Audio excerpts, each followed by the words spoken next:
So welcome back to an updated team for round 4. Reason for bringing this one out, I've obviously made my team before the actual teams have been announced, and since then, the teams have been a little bit, uncharacteristic, I'd say. I think main protocols, we've got Dav Jenkins, Wales captain at 6, but also Ollie Chesham at 6 as well now. So that's going to put a spanner in the works for getting quite good points actually, especially if teams are targeting the line out. We get some good points there, especially for line out steals, line outs won, etc. So in this video, I'm just going to take you through essentially the changes that I've made to my team. I'll show you who I've taken out, and then exactly who I've put in, and then reasons why. So if you are new, subscribe to the channel, but let's get into the video. So here are the positions that I've taken out. The players that I've actually taken out are Schumann, Rutzer, Wainwright, Pagerello and Mofana. Obviously, I'm now going to dive into the players I've picked over them and, give a little bit of a reason why. But mainly because teams are out and other players look a bit more favourable. So, kicking it off, instead of Pierre Schoeman, I've gone with Winnie Antonio. Now, reason for this, I've seen Wales' team. France isn't out yet, but Wales have gone very pack heavy.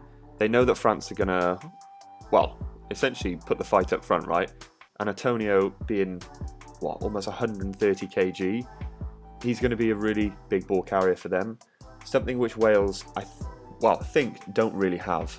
Massive ball carrier to get them over the gain line when in trouble. And I think Antonio will be important for Wales-France battle. Only downside to him is he does concede penalties and potentially yellow, red cards, tackles like that. But hopefully none of them on Sunday. Next up, I have put Wales captain Dav Jenkins in. So he has moved to 6, and similar to the Antonio debate, this contest is going to be one up front. It's going to be one in the line out, but then also tackling as well. And Dav Jenkins has made 41 tackles over the past 3 games, which is pretty decent to be fair, especially for a second row.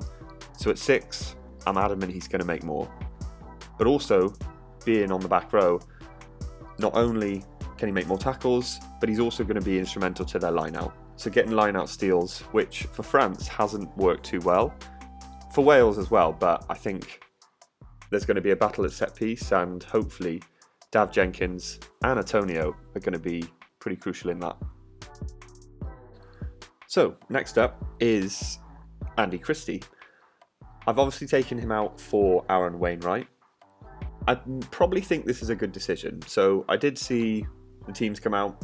Schumann was obviously a prop for me, and I kind of felt like it was a wasted Scottish position.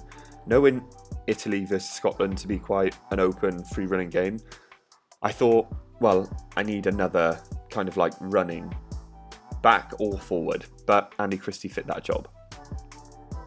I think only downside here, Scotland have 2 back rows on the bench, Matt Fagerson and Jamie Ritchie. He could be taken off, but I feel like Andy Christie deserves his start, and he deserves, to play out of his skin and be man of the match, which he definitely can do. I think get him on the ball, and Scotland are going to have a really good time against a pretty weak Italy defence. At scrum half, I have taken out Pagerello for Thomas Williams.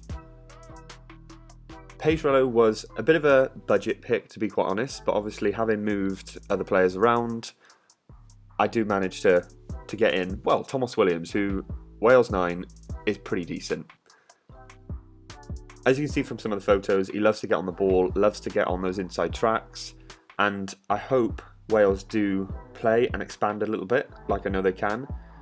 Got quite an exciting backline, obviously a very fresh centre pairing, and I think Williams, being, most experienced in that backline probably, I think he's going to want to control things, but also show what he can do in attack, and we know exactly what he can do in attack. Wales, if they are going to click against France, who defence has been a bit shaky, then I'm hoping Williams can break that. And then finally, in the centre, I have kind of upgraded from Mofana to Gale Fiku. So looking at Fiku's stats from past rounds, actually pretty decent. So in round 2 scored 44 points, and then last round 23 points. So I definitely take that. Again, he did win man of the match in round 2, but outside of that, he is carrying quite a bit, but we know what he can do in defence. So if Wales are to get on the ball and attack, then the step back from that is going to be Fiku's defence. We know in the outside channels he can steal and win breakdowns. I just hope this game is all encompassing, gets Fiku to good defensive points. As we know, that's probably going to get most points in this fantasy, but also he can attack. And looking at Wales, like outside backs, it's 13, they're quite fresh. Fiku is experienced, so I'm hoping can put them to the sword a little bit. So that's all the updated changes that I've made. Do let me know what you think down in the comments. Am I silly for updating my changes? I think probably not. In this case, I think they're definitely better. There are a few risks, like I said, with Antonio being, well, a little bit of a card risk. But then Andy Christie, I think, is maybe an upgrade on Wainwright. Had a really good round 1 Wainwright, but then past 2 rounds been a bit quiet. And Christie is getting a start. He wants to prove that he's the man to play 6. Looking at the JG Rugby leagues, which we haven't done so far actually, I've definitely got some work to do. So my total points at the moment, just over 1,000, 1,054. But in the leagues, well, the 4 leagues that we've got, because for some reason there's a cap of 100, very strange, I'm kind of mid-table. So 51st, 57th, 58th, and then 43rd in the final one. I'm definitely mid-table here. So I just need a pretty good round, good captain pick, a good super sub pick is what I need. Hoping I've got that. I'm about 200 points off top spot in all of our leagues. So if you see your name on here in these leagues, massive congrats to you. Please comment down below because it looks like I need your guys' help as well. If you do enjoy these videos and you're keen on fantasy, then please subscribe to the channel. As I always say, we are building a really good community here. We're almost, well, at 4,000 subscribers, which if we can get to or close to by the end of the Six Nations, I'll be absolutely buzzing. There's also Women's Six Nations to come, so subscribe, stay tuned. There's going to be lots of fantasy coming up.